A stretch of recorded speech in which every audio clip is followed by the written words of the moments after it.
How to clear browsing history on Google Chrome. Hello everyone, welcome to this channel. I'm Emily and I'm here to help you out today. So without delay, let's get started. So first of all, launch the Google Chrome application on your device and make sure that you have logged into your account.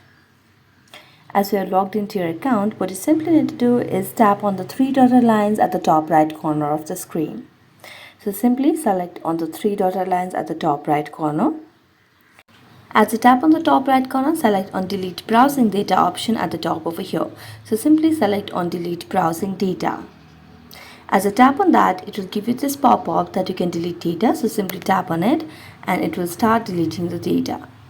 Next, what you can simply do is you can just tap on the settings, or rather you can just go back to the screen over here at the home screen over here on the Google Chrome.